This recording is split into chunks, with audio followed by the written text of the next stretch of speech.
skies, big city skylines built up by schemers, heavenly dreamers. Out on the highway, those endless white nights, chasing abandon, tempted my chances. I was heading nowhere, rolling along without one care. Till that one moment, I saw you rolling the window down. You were singing, riding shotgun, half line in the wind, and that smile. I knew you were meant to be my one love. I'd follow anywhere over any million miles. Oceans and distance, paths of resistance came in between us, no rhyme or reason. Now that I found you, I know I had to see what I was missing. So long just drifting, now we're headed somewhere, rolling along without one care.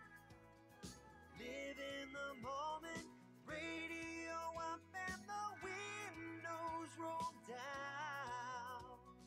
You were singing, riding shotgun, half line in the wind, and that smile. I knew you were meant to be my one love. I'd follow anywhere over any million miles.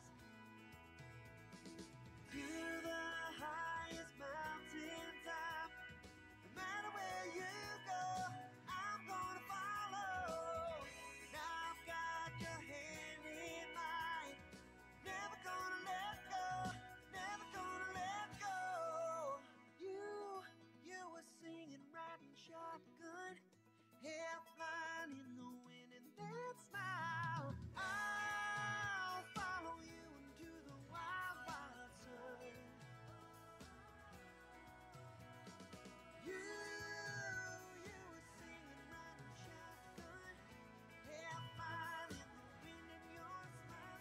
I'll be right to be my wild one. I'll follow anywhere over any million miles. Any million miles.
Good evening. Welcome to the Chandler City Council meeting of Thursday, April 12th, 2018. I want to welcome everybody to the City Council meeting.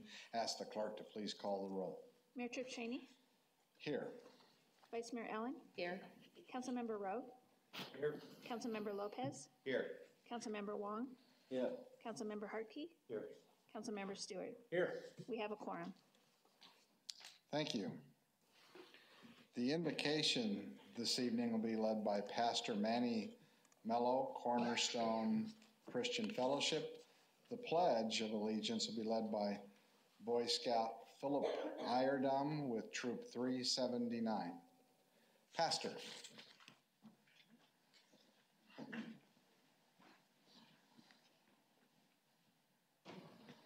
Let's bow our heads. Dear God, our Father, I bless you and praise you, and I speak for the men and women here, Lord, these public servants, Lord, who have chosen a worthy call to take upon themselves the responsibility of the people that they serve.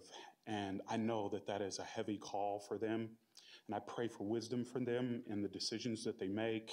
I pray for strength for them as they solve and resolve many of the issues that face our city. I pray for strength. I pray that as they communicate and go through the things that they go through on their agenda, Lord, that you would be in this place and give them the wisdom to resolve these issues, many of which face our communities, both near and far, Lord. And I ask your blessings upon this evening tonight and the men and women here that serve willingly the people of this community. We ask it in Christ's name. Amen. Amen.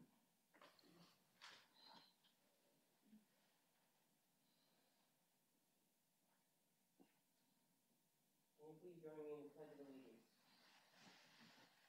I pledge allegiance to the flag of the United States of America and to the republic for which it stands, one nation, under God, indivisible, with liberty and justice for all.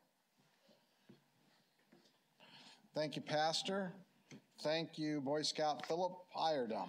Appreciate that. And say hello to Troop 379 for us. Council, the next item on the agenda is the consent agenda. You've had an opportunity to review that. What is your pleasure? Councilmember Hartke. I'd like to make a motion that we approve the consent agenda of the Thursday, April 12th, 2018 City Council meeting. I second that. We have a motion by Councilmember Hartke, a second by Vice Mayor Allen.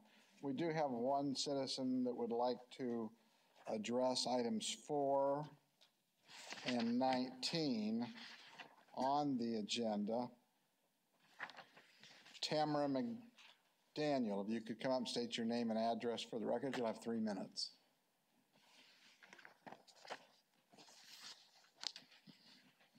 Good evening. My name is Tamara McDaniel. I live at 3377 East Glacier Place in Chandler, Arizona, 85249. That happens to be in the Quail Springs subdivision, which brings me to the reason I am here to address items 4 and 19 this evening.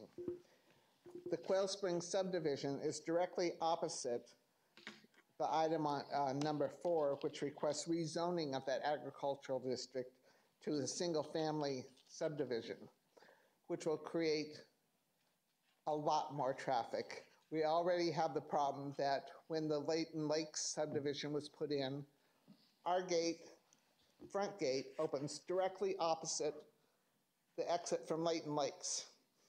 And we're trying to cross Ocotillo, which right next to us is Sprouts, and across the street from that is Fry's. So we now have tremendous traffic already flowing down Ocotillo. The reason you'll look at item 19 on your agenda is to enlarge Ocotillo and take it from a 2-lane road at that point to a 4-lane road. Now, coming out of our second gate, there's only 2 gates to our subdivision. One comes directly into now the exit from Layton Lakes. The other one would come out onto Mustang, which would come directly into 140th Street, which is where this new subdivision is going to be. You can imagine the traffic that is going to occur for us and the possibility of trying to get out of our subdivision in a safe manner. I mean, you're trying to now dart across 4 lanes of traffic and get over there to go east. It's a definite hazard. And I'm not saying there shouldn't be a subdivision there, because I understand everybody wants to make a profit on their land. What I'm saying is, if you're going to do that, please require a traffic signal to be put in so that we have some way to get out in a safe manner. And the people traveling on Ocotillo will have a safe manner to go down the street, as well as the people from the new subdivision. But please, do not just let them put in a new subdivision and increase the size of that road without putting in a traffic signal there. Thank you for your time. I appreciate it. Thank you, Ms. McDaniel.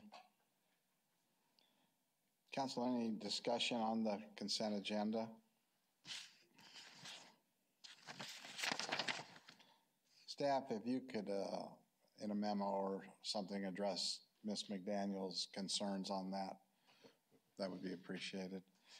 Council, you do have a motion and a second before you. Will you please vote the motion?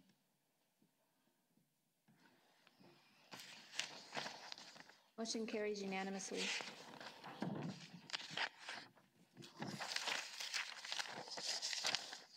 Thank you. Council, the next item, we have a series of public hearings this evening. We have 3. First public hearing is public hearing number 1, proposed local alternative expenditure limitation, otherwise known as the home rule option. At this time, I would like to open the public hearing and ask for a staff presentation. Okay, thank you, Mayor and Council. There you go. It's going to be me this evening. So as you said, Mayor, tonight's public hearing is on the 2018 proposed local alternative expenditure limitation or home rule option. Just to go back in time a little bit, on June 3rd, 1980, the state of Arizona placed a new expenditure limitation on cities and towns.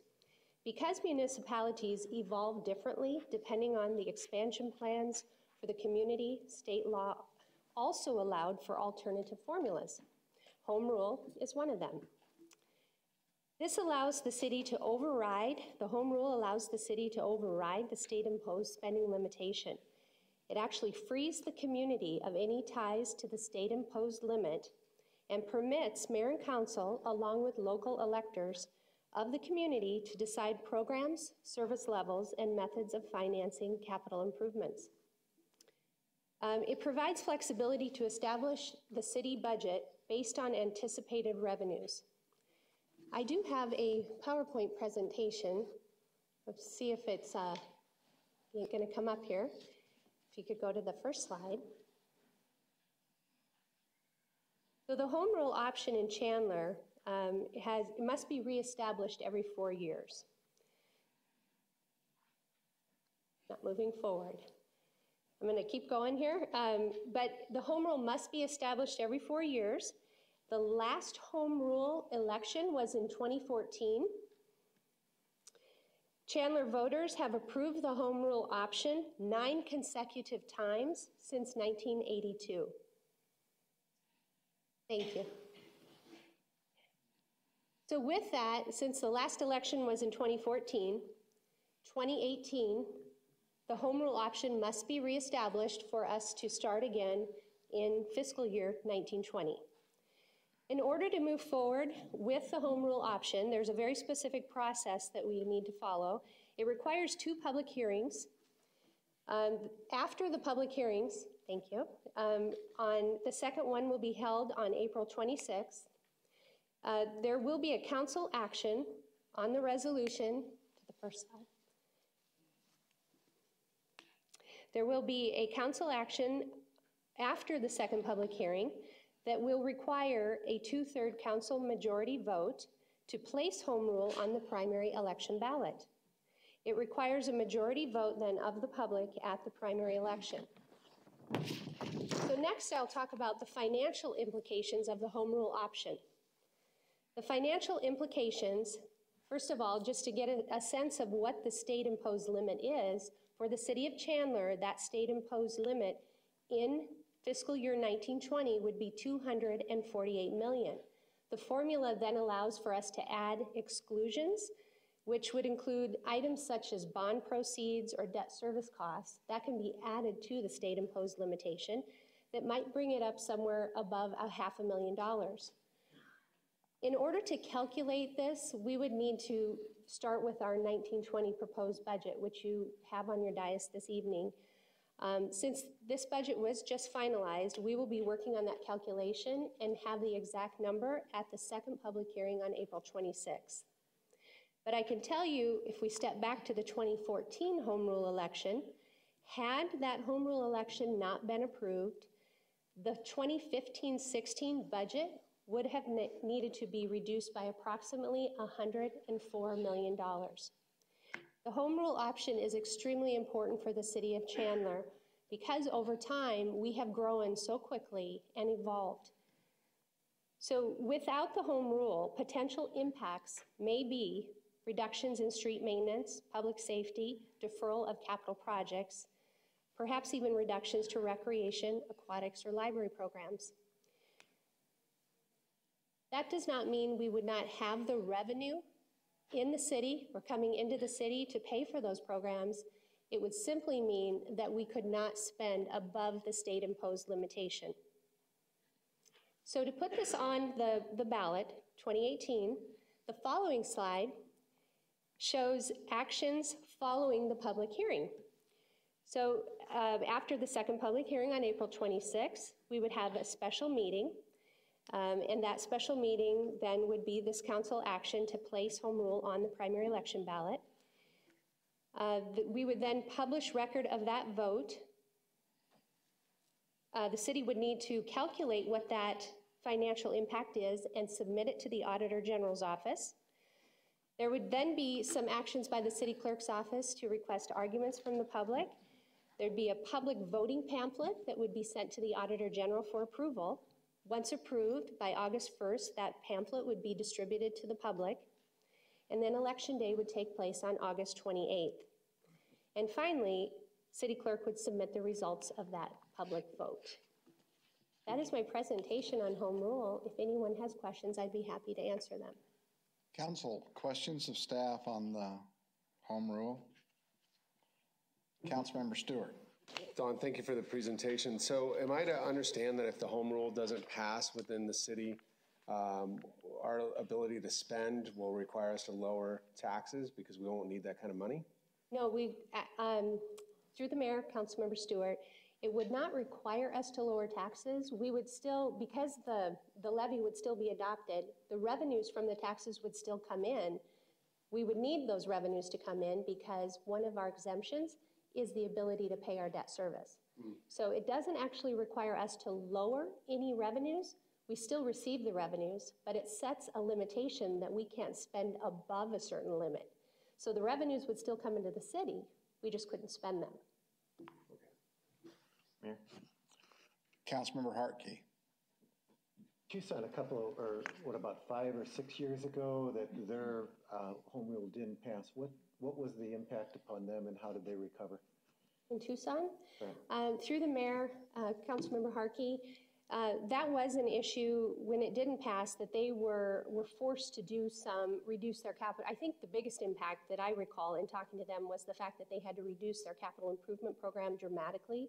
They pretty much put a hold on the majority of their capital projects and then had to cut back on some of their services, but it was for that 1 year. And then they actually they had to go back out to the voters afterwards in order to increase their spending limit.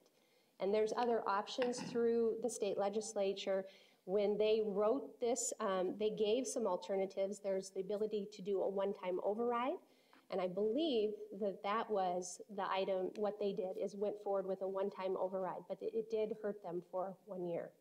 And so ancillary to that, I believe that in the years that this has gone through us, we've had 70s approval most of the times from my recollection. Seems like 74, 76.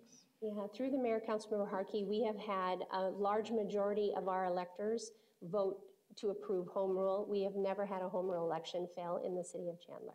Okay. Thank you. Thank you. Councilmember Wong. In your presentation, you said if last time the home rule didn't pass, we will lose about $104 million. And do you have an estimate this time if the home rule didn't pass? Through the mayor, Councilmember Huang, at this point in time, because the calculation is based on our proposed 18-19 budget in front of you, we just completed that. So we're currently working on that calculation, but we're estimating that difference to be just over the 2014 amount, slightly higher than that, because our budget has grown over the last 4 years with the new services and facilities we've added in the city of Chandler. Similar amount. Pardon me? Is your answer, you mean similar amount?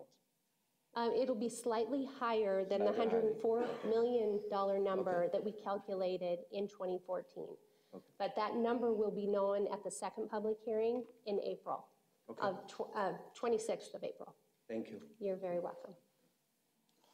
Thank you, Don. Yeah, the home rule option we've had to do every year since 1980, all of the valley, all the cities in the state do. It's based on the cities controlling their own future and dictating the monies they have coming in, but how they will spend those monies. The state has imposed an antiquated formula that doesn't work for cities that have grown like us and other cities in the valley. So it's important to pass that so that we can determine the needs of our community and budget accordingly. With that, discussion from the audience, I do have a speaker card here from Terry Kimball. Terry, if we could get your name and address for the record, we appreciate you being here tonight.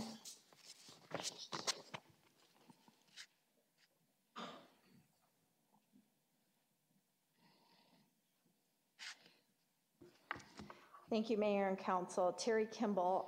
I am the President CEO of the Chandler Chamber, but I'm also a Chandler resident, and my address is 1281 West Honeysuckle Lane, Chandler. Chandler has been a leader in economic development in this region, and that's why our growth has been so successful. To achieve this success, the city has to provide a high level and superior services here in Chandler. We get calls every day back and forth between our office and economic development. And when people visit Chandler, it's because of the aesthetics, of the high quality of our infrastructure, our parks, our libraries. It's the whole ball of wax. This home rule option is critical for Chandler to maintain the quality services it provides to businesses and residents. The approval of the home rule option will allow local elected officials such as yourself, businesses and residents of the community to continue to make budget decisions that are based on the needs of our own community. This is an important issue as Chandler reaches build out. I urge you to keep the decisions of Chandler's future local. Being able to pay down our debt limit is huge. When we're talking to companies that are looking at relocating, they love the fact that we have a AAA bond rating in every single rating agency.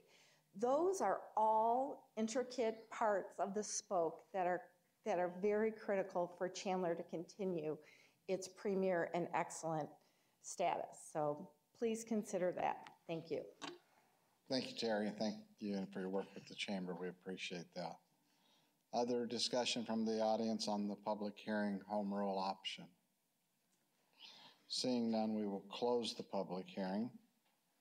Next item is public hearing number 2, Community Development Block Grant, Cdbg, fiscal year 2018-2019 annual action plan. At this time, we will open the public hearing and ask for a staff presentation.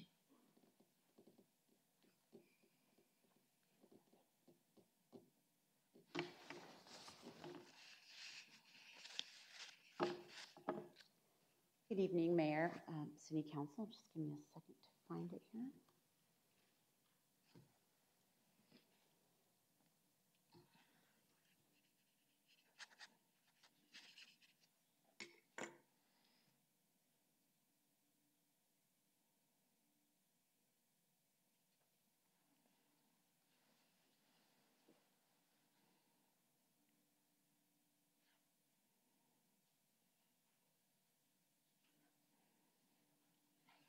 Thanks for bearing with me there. Again, good evening. My name is Ryan Balch, and I'm the Community Resources Manager here at the City of Chandler in the Neighborhood Services Department. I'm here today to provide an overview of the proposed fiscal year 2018-2019 City of Chandler Annual Action Plan and recommended allocations for the Community Development Block Grant, or CDBG funds. Each year, the City of Chandler receives CDBG funding from the United States Department of Housing and Urban Development, or HUD, to assist in developing viable urban communities. HUD requires recipients of federal entitlement grants, including CDBG, to submit an annual action plan. Oh. Sorry about that.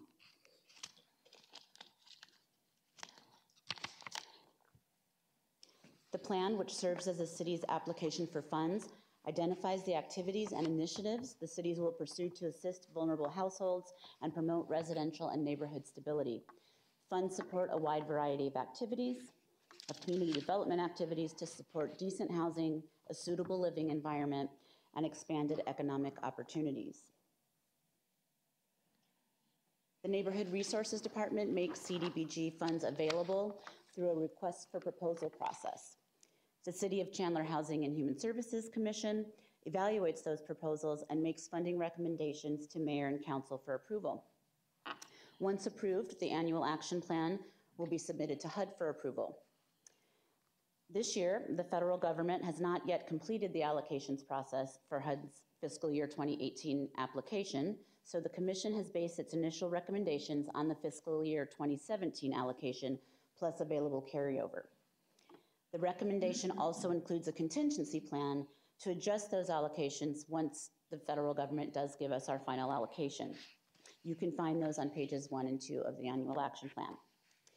As you see before you, the recommendation includes $1,154,008 for program activities and $263,006 for program administration. So my apologies for this slide. I know it's a little bit difficult to read, but you can find this information on page 14 of the annual action plan if you want to follow along. This year, 16 projects were considered for Cdbg funding for a total request of 1.8 and a little bit over million. On March 28th, the Housing and Human Services Commission approved the funding recommendations you see before you. The recommendation includes $197,255 for public services and activities to affirmatively further fair housing, and $956,753 for capital projects, housing, and neighborhood revitalization programs. Federal regulations and Chandler's public participation process require the city to hold a public hearing to collect input on the annual action plan and the Cdbg recommendations during the 30-day public comment period, which began on March 28th and will go through April 26th. We also held a public hearing Wednesday, March 28th at a meeting of the Housing and Human Services Commission. Following the close of the public hearing, the public comment period, and notification from HUD of our final allocation, the plan will be revised and presented to Mayor and Council for approval.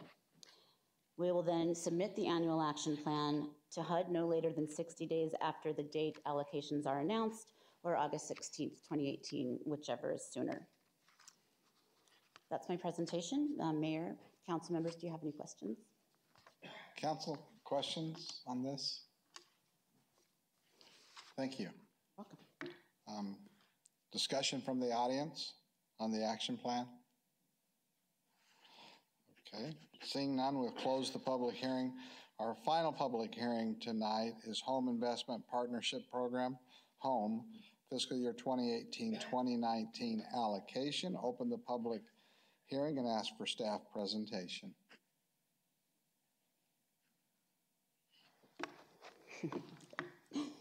Mayor, council, I'm still Ryan.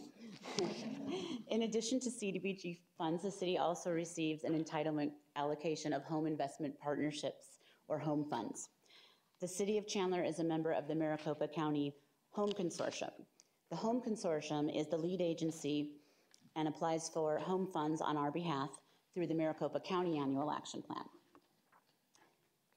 Like Cdbg, the Neighborhood Services Department makes home funds available through a request for proposal process, and the Housing and Human Services Commission evaluates those proposals and makes funding recommendations to Mayor and Council for approval. Once approved, the Maricopa County Home Consortium will submit them to HUD through the approval on the city's behalf in their annual action plan.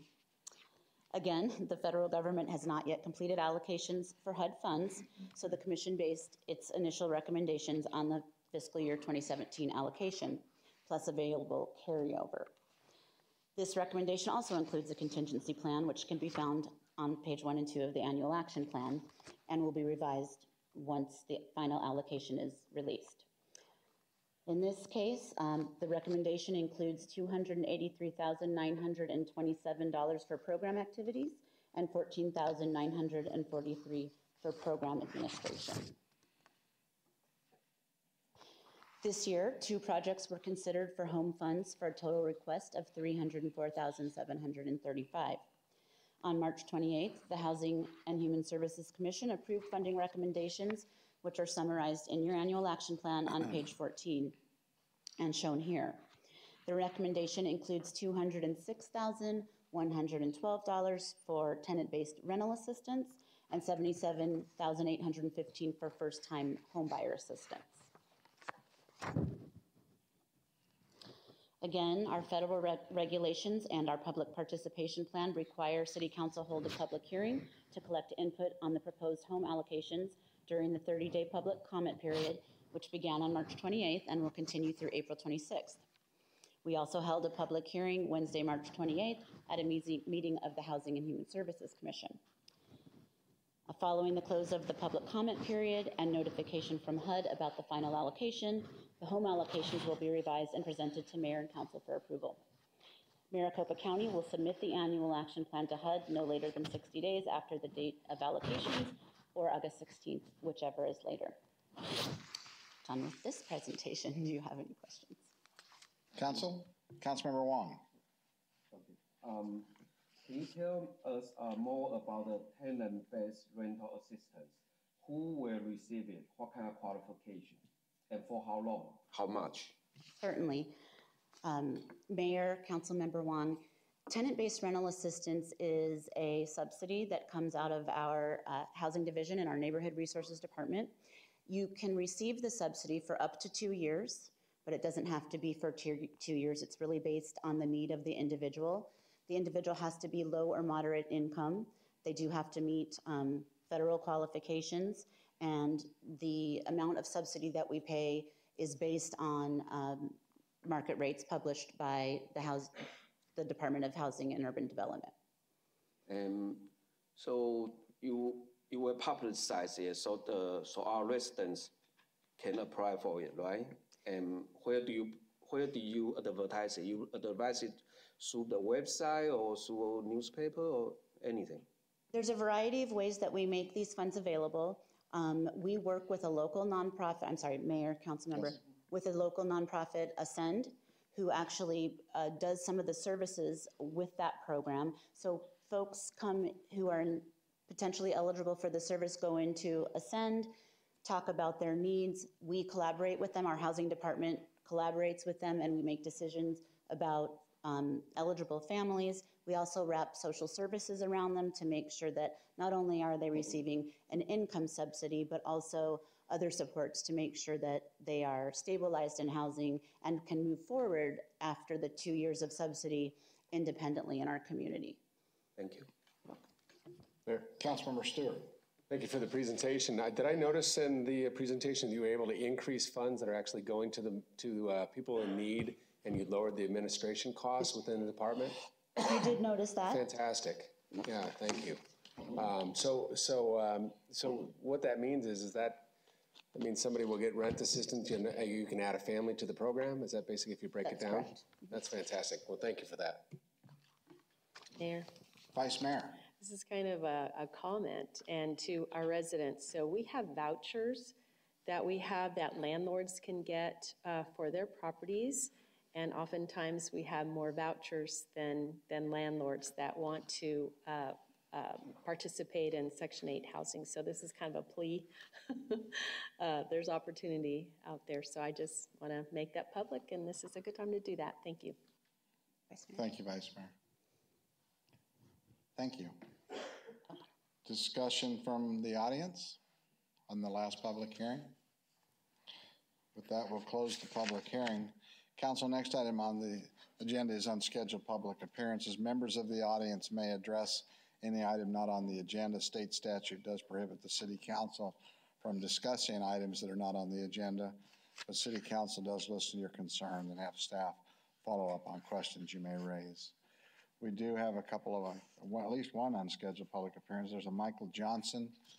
Michael Johnson, if you'll have 3 minutes, if you could give us your name and address for the record. And again, unscheduled public appearances, council can't dialogue with you on okay. These. Yeah, it's Michael Johnson. It's 2510 West Gregg Drive, Chandler. This is a very, very important issue. The good news, the bad news is that it really adversely can affect and is affecting businesses. The good news is that it can be changed and remedied very easily in a slight change that will that will totally change the perspective and the position of that, of what's happened. And this is referencing, first of all, I wanted to say thank you and hello to the city council members and mayor.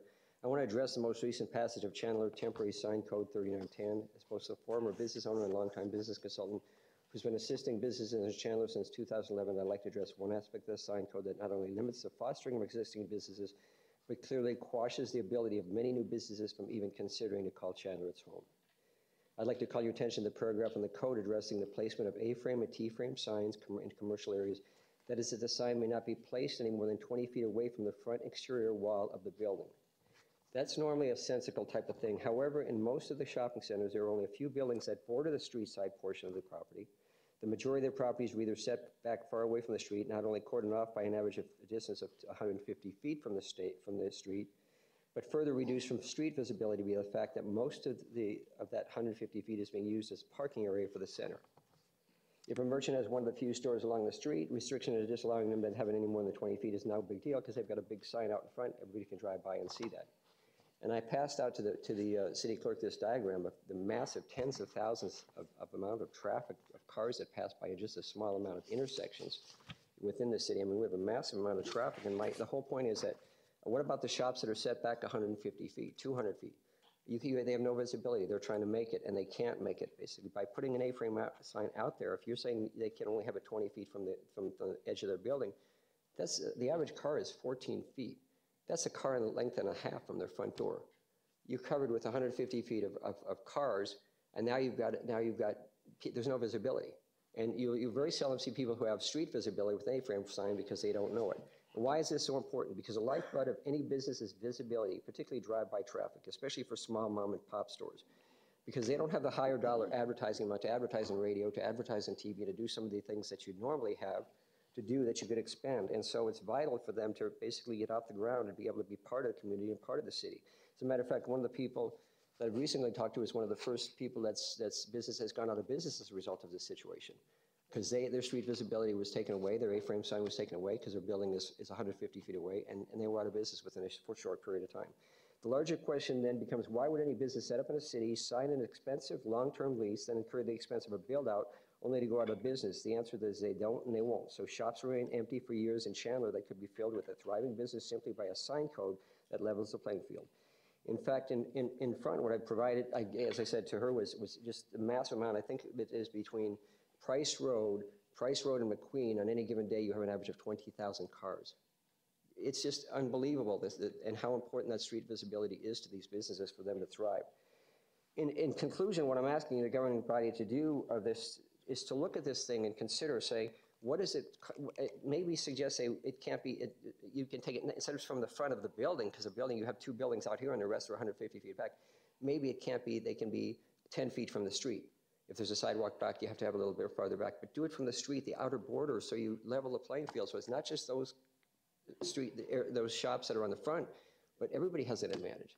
Because look at the shops. If you go around and drive parts of the city, you'll see the shops that are being advertised by the Zells, by the Michael Pollocks. They're sitting way back. They're not visible, and they sit there for years, months, years. I mean, they're just sitting there, and no one wants to sign a lease. And then there's also a limitation as far as now they raise it from 4 signs to 4 to 5 on the moniker out front, the monument sign. But a lot of times you'll have 10 and 12 shops. And without visibility, you can't function. You'll be out of business. And so when you're talking to realtors and talking to some of these people, they say, nobody wants to rent this because there's no visibility. There's no anchor store and no visibility. And so I just ask you to go back and look at this and say, why don't we readdress this and say, let's have the street be the border and maybe 10 feet back from the street or something so it levels the playing field for everyone. Thank you, Mr. Johnson. Staff, if you could look into Mr. Johnson's concern. Other unscheduled public appearances. Okay, seeing none, we do have some current events. Do want to mention council, our fire department is holding a 2-day safety course for family members who want to learn how best to take care of themselves, family members, and their neighbors during an emergency. The course will be held on Saturday, April 28th and Saturday, May 5th from 8 a.m. to 5 p.m. each day. To learn more and to register, go to chandleraz.gov/fire, as seen on your screen.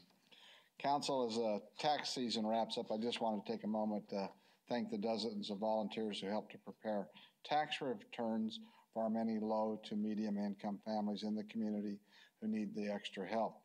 The VITA, or Volunteer Income Tax Assistant Program, has been in effect for many years here in Chandler, bringing millions of dollars of refunds back into the community. So again, thanks to all the VITA volunteers for offering their services and their expertise and the many hours they provided. It is a tremendous asset for our community. Do want to also pass along a thanks to everyone who came out for the Chandler family bike ride this past Saturday, as well as my listening tour stop at Fry Elementary last week. Both events were very well attended. Appreciated seeing everybody. The bike ride was great. I know a couple, Councilmember Stewart was there, Councilmember Hartke was there, and I was there. Anyway, it's always great to see participation like that for our events, whether they be informative or purely recreational. I think residents really enjoy these events, and we will keep looking for ways to keep you all engaged moving forward. With that, Councilmember Rowe. Thank you, Mayor. I'll be brief. We'll have another meeting right after this. But I just want to remind everybody the temperatures are creeping up into the 90s, and so start thinking about hot weather, especially watching your kids around swimming pools.